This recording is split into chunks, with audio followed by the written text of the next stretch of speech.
Je salue également la présence des représentants permanents des différents pays de la région des Grands Lacs ici présents. Le Rwanda prépare un carnage à ciel ouvert avec une brutalité qui rappelle les heures les plus sombres de notre histoire. Le 26 janvier, j'avais prévenu. Aujourd'hui, ces mots sont réalité. En 48 heures seulement, plus de 4000 morts à Goma, des hommes et des femmes abattus, des enfants témoins d'exécutions sommaires, tués sans distinction ou exécutés avec une précision glaçante, comme le chef coutumier de Kiziba, abattu avec son épouse et ses 3 enfants le 11 février, comme l'artiste Delka Idengo, assassiné le 13 février pour imposer le silence. Et ce que nous ne savons n'est qu'une infime partie de l'horreur qui nous parvient. Mais l'horreur ne s'arrête pas aux exécutions. À Goma, la vie est suspendue, prise en otage par la guerre. Plus de 4500 blessés ont afflué vers des hôpitaux débordés. 500 corps ont été retrouvés calcinés dans la prison de Munzenze après des exécutions en masse. Chaque jour, la Croix-Rouge et le CICR ramassent des cadavres dans les rues, tandis que les morgues dépassent leur capacité. Dans des camps de fortune, les cas de Mpox, choléra et rougeole se propagent, menaçant des milliers de déplacés sans accès à l'eau potable. Ceux qui survivent risquent de mourir autrement, sans aide, sans soins, sans évacuation. Les humanitaires sont pris pour cible, l'accès aux sinistrés bloqué.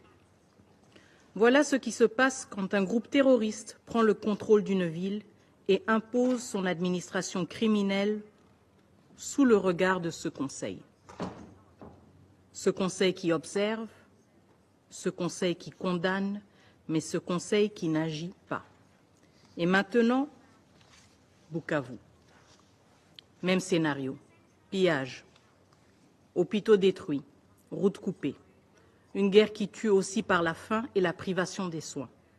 Mais là encore, ce n'est pas suffisant pour ceux qui mènent cette campagne de terreur.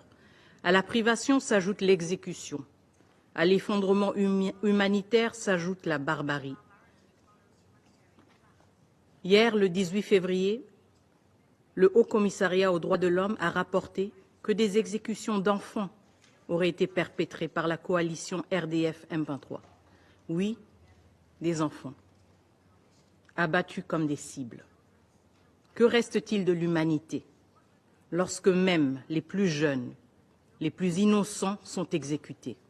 Monsieur le Président, nous avons entendu cette formule devenue un refrain commode des solutions africaines pour des problèmes africains, mais qui ose encore s'en servir aujourd'hui comme prétexte à l'inaction. La communauté de développement de l'Afrique australe, SADC, et la communauté économique des États d'Afrique centrale, CEAC, ont unanimement condamné la présence rwandaise sur notre sol.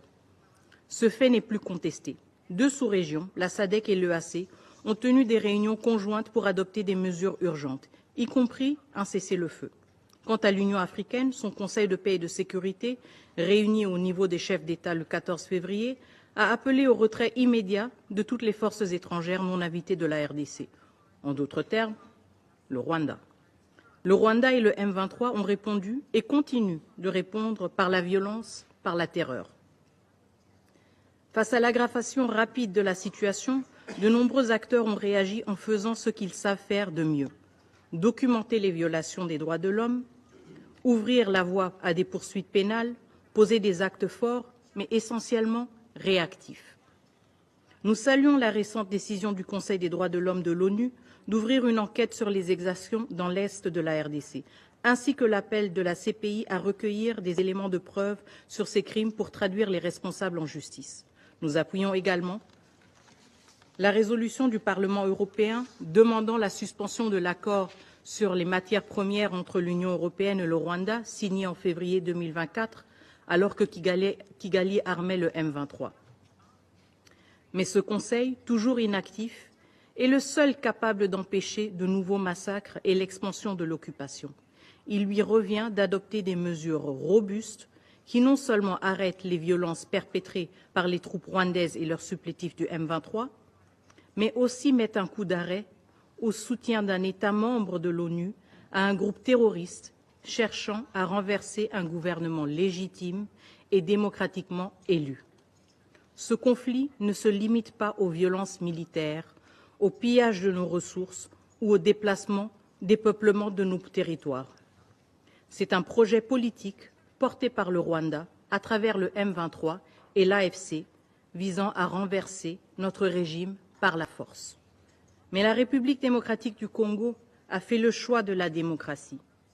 Une démocratie en construction, certes, mais la nôtre.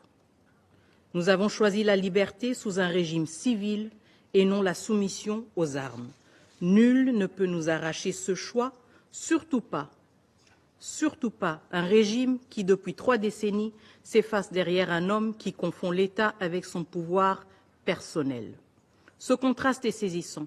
D'un côté, un peuple qui bâtit son avenir sur la volonté populaire, de l'autre, un régime qui ne survit que par la force, l'intimidation et la répression. Aujourd'hui, ce modèle de gouvernance par la peur tente de s'imposer chez nous. Ce n'est pas seulement une guerre pour un territoire, mais une guerre contre notre choix souverain d'un avenir différent. Le M23 et ses soutiens rwandais cherchent à imposer par les armes ce que les urnes ont rejeté. Mais le peuple congolais dit non.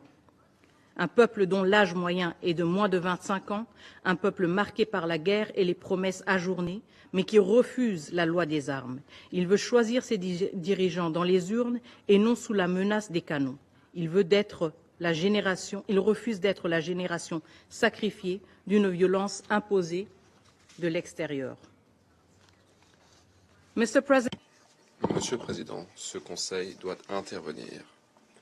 Le Conseil ne peut se contenter de rester silencieux face à ce drame. Il ne peut pas se cacher derrière des déclarations d'intention. Le moment est venu de faire respecter les principes qui définissent cette institution, la paix, la sécurité, le respect du droit international.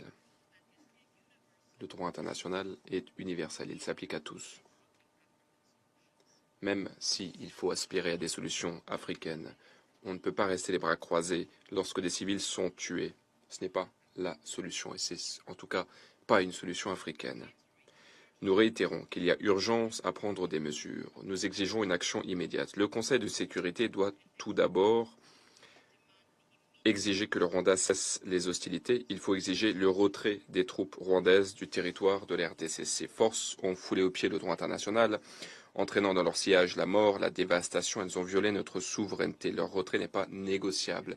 Ce retrait est impératif. Deuxièmement, le Conseil de sécurité doit imposer des sanctions ciblées, notamment des gels d'avoirs, des interdictions de voyager pour la structure de commandement des forces de défense rwandaises, ainsi que les décideurs politiques qui sont responsables de cette agression, y compris ceux qui prétendent ne pas savoir où se trouvent leurs propres troupes. Il y a des milliers de soldats rwandais qui dirigent les opérations du M23 dans notre pays, alors que le président du Rwanda se contente de nier et d'affirmer « je ne sais pas ». Mais vous, les membres du Conseil, vous savez, nous savons tous, les survivants qui ont dû enterrer 4000 corps à Goma savent, et à Goma, ces tombes portent un témoignage. Troisièmement, le Conseil de sécurité doit imposer une interdiction totale sur l'exportation de tous les minerais depuis le Rwanda, notamment le coltan et l'or, pour mettre un terme au pillage de nos ressources. La RDC a pris des mesures. Un certain nombre de sites miniers ont été identifiés, notamment à Rubaya, car depuis ces sites, le Rwanda exporte de façon illégale tous les mois 150 tonnes de coltan. Mais ces mesures ne sont pas suffisantes. Tant que le Rwanda pourra piller nos ressources en toute impunité, cette guerre continuera. Quatrièmement, le Conseil de sécurité doit immédiatement révoquer le statut du Rwanda en tant que pays fournisseur de contingents pour les missions de maintien de la paix des Nations Unies. Un pays qui assiège les bases de la MONUSCO, qui cible les avions de la mission, qui lance des attaques meurtrières contre les casques bleus, qui par la suite utilise le rapatriement de casques bleus décédés en tant qu'outil de négociation, ce pays a foulé aux pieds les principes du maintien de la paix. C'est une contradiction qui sape la crédibilité même des Nations Unies. Le statut du Rwanda doit donc être révoqué sans délai. Cinquièmement, le Conseil de sécurité doit imposer un mécanisme de notification et de signalement pour toute vente ou tout transfert d'armes vers le Rwanda. Toutes les cargaisons d'armes en direction de Kigali doivent être déclarées. Il est inacceptable que ces armes continuent d'atteindre ces groupes qui sont responsables de massacres et de déstabilisation régionale. Le Président, 3 réunions en moins d'un mois. Aujourd'hui, vous avez tous condamné le Rwanda dans vos discours. Je m'excuse. Tous, sauf les A3, à savoir l'Algérie, la Somalie et la Sierra Leone. Mais il n'y a toujours pas de résolution. Le temps des compromis interminables est révolu. Il est temps d'agir. La République démocratique du Congo exige un vote public dans les plus brefs délais sur une résolution qui dénonce clairement l'occupation du Rwanda et qui exige le retrait de ses troupes, une résolution qui défend la Charte des Nations Unies. Assez de prétextes, assez de relativisme culturel derrière lequel se cache un attentisme aux conséquences tragiques. Que chacun assume sa position au grand jour. Monsieur le Président, Excellences, Mesdames et Messieurs les membres du Conseil, il est temps de voter. Je vous remercie.